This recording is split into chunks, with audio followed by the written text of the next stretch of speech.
This is a chart of Australia's largest export partners since the year 2000. What's striking is just how much things have changed in the last 20 years, particularly when it comes to one country, China. Growing trade with China over the period was, and to be honest still is, a common trend for many countries, but rarely to such an extreme as seen with Australia, a major advanced economy. A lot of headlines point out how important trade with Beijing is to the land down under, and whilst this is certainly the case, for the reasons we'll be discussing, this importance may be overstated in certain areas. Until the events of 2020, Australia's economy had been on an incredible run, growing for nearly 30 years. In fact, it only experienced 2 negative years of growth since the 1960s. The question is why? Why is Australia branded the Wonder Down Under? Why aren't its exports a fair reflection of its economy? How dependent is it really on China? To answer all of this, it's worth understanding how Australia's economy has changed over time. What started Australia's great economic run? Every economy in history has its turning points. Arguably, the foundations for modern Australia were set in 1983, when it decided to abandon the fixed exchange rate system and moved to a free-floating currency. Before then, the currency had been pegged, initially to the pound sterling and then to the dollar.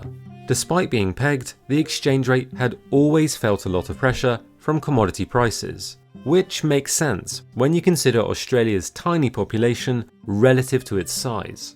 For example, in the 1940s and 50s, sheep wool was the key export, accounting for an amazing half of Australia's goods exports in 1949. The problem with commodity-based exports, though, is that they make you extremely susceptible to price swings, often from unexpected sources. Take the example of the Korean War.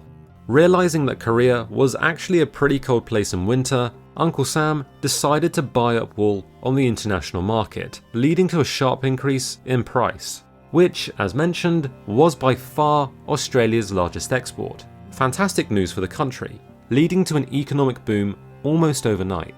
But a consequence of this was surging inflation to 20%.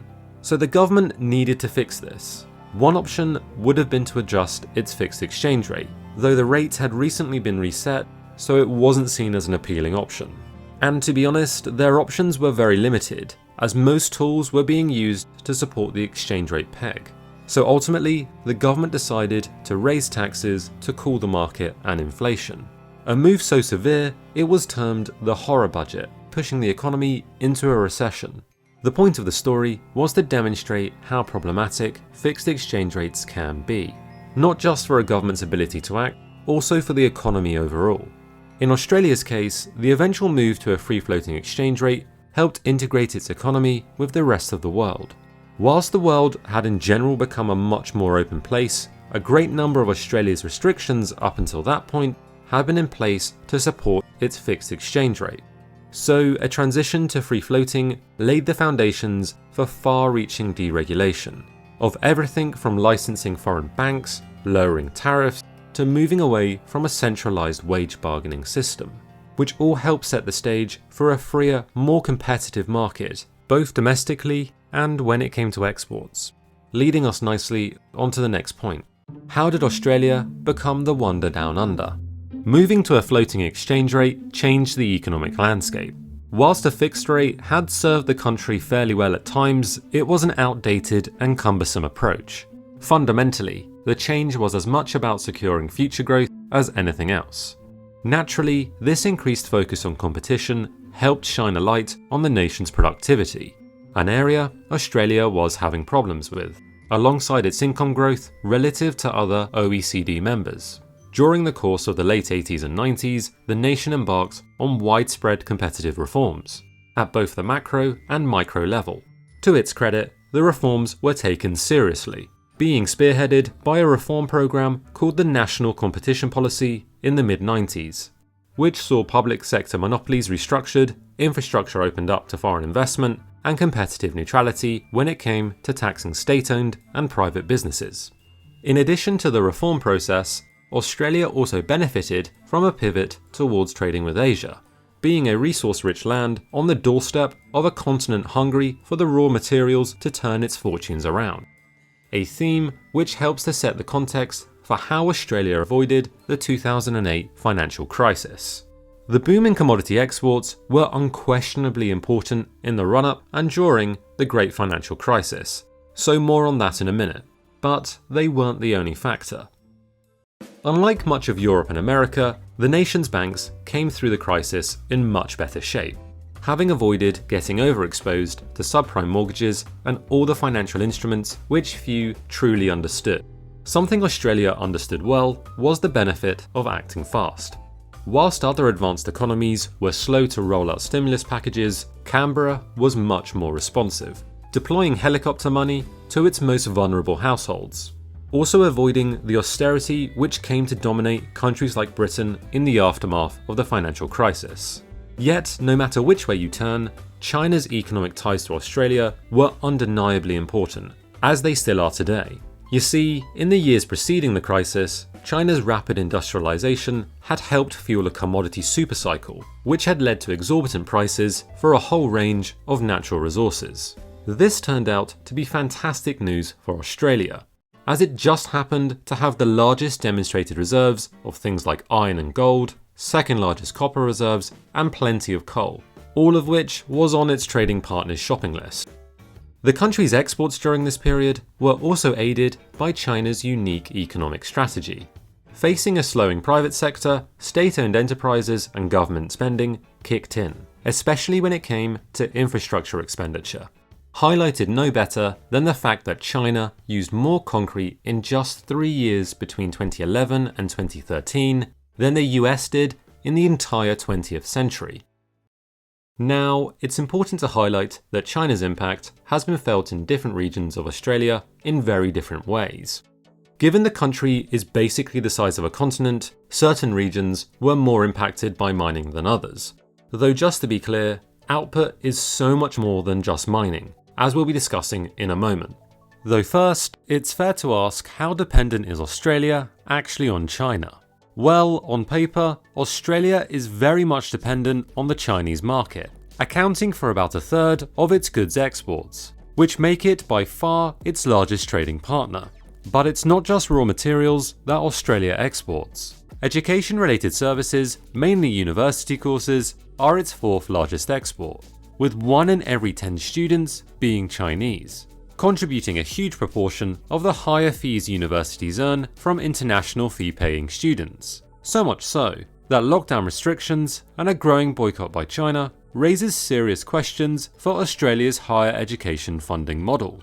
Under the current system, the higher fees that international students pay help cross-subsidise domestic students. A significant drop in international student numbers for any extended period of time would pose a real challenge to this model. Likewise, for years, Australia's property market has been the recipient of billions of dollars worth of Chinese investment.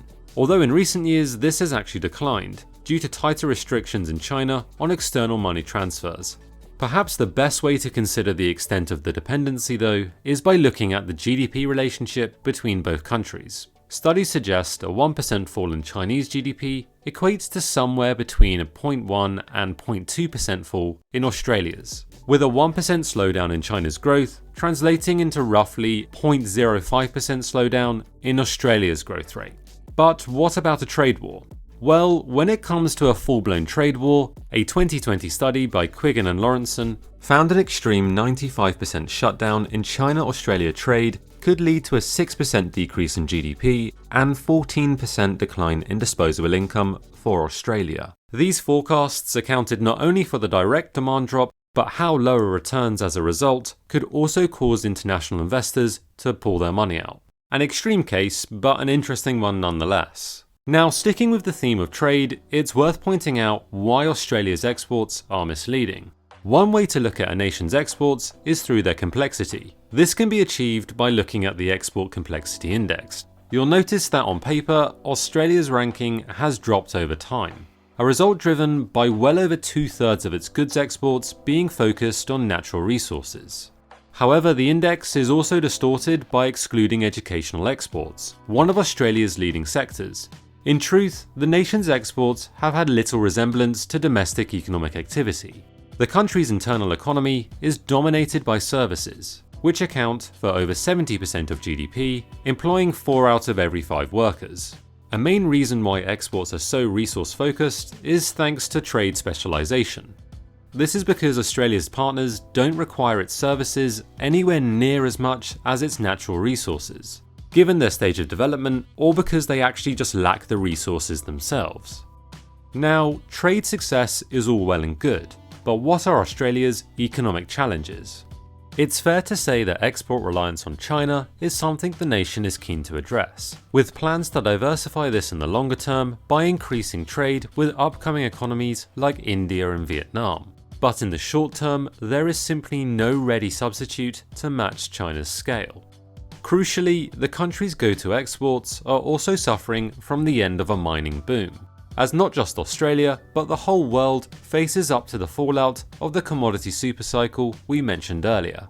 One impact of this has been lower than expected inflation in recent years.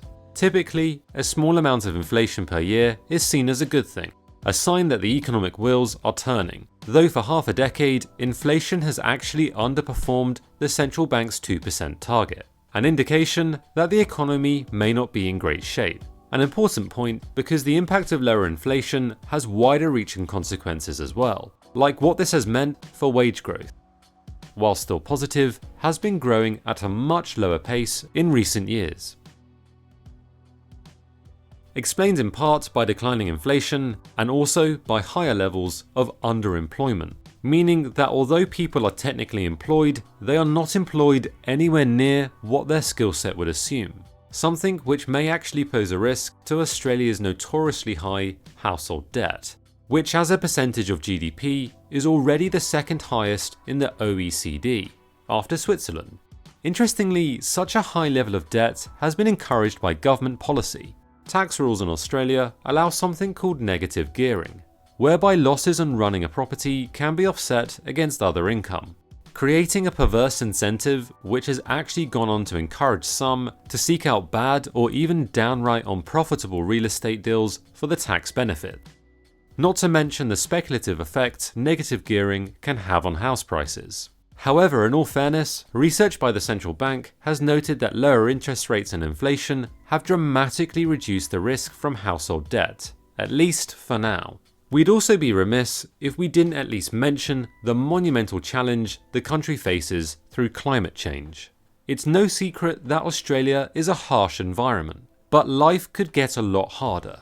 Research from the University of Melbourne suggests that over the next 30 years, unaddressed climate change could end up costing Australia 4% of GDP per year, going on to suggest that by 2038, the economic impact of climate change could be equivalent to the annual costs of the events of 2020. Yet, after outlining these past, present and future challenges, the Australia of today, often termed the lucky country, may also be considered the wealthy country. Global wealth rankings routinely place it first or second for wealth per adult, highlighting if nothing else the economic opportunities the nation has and continues to offer its citizens. So overall, we've seen how Australia went from a fixed exchange rate to a free-floating one, something which really helped open up the nation and lay the foundations of reform, culminating in its stellar economic growth performance. A growth run undoubtedly boosted by surging trade with China, one dominated by commodities, which are not a fair reflection of its domestic economy. Often termed the lucky country given its natural resources, they were no guarantee of success by themselves. Productivity gains, strong institutions, and robust economic fundamentals have all been at the core of what has made Australia the wonder down under for so many. Whether it can continue its past form given its challenges is definitely one to watch. And now it's over to you. Do you think Australia has performed remarkably well? Is China's role in its prosperity overstated? How do you see its challenges?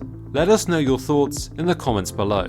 There was so much we didn't get to cover in this video, like delving deeper into Australia's economic history, which we'd like to cover in a future video. Finally, thanks for watching, and do check out our Discord server, the link to which is in the description below. Also, if you think we've earned it, consider giving us a like or subscribing. And as always, see you in the next video.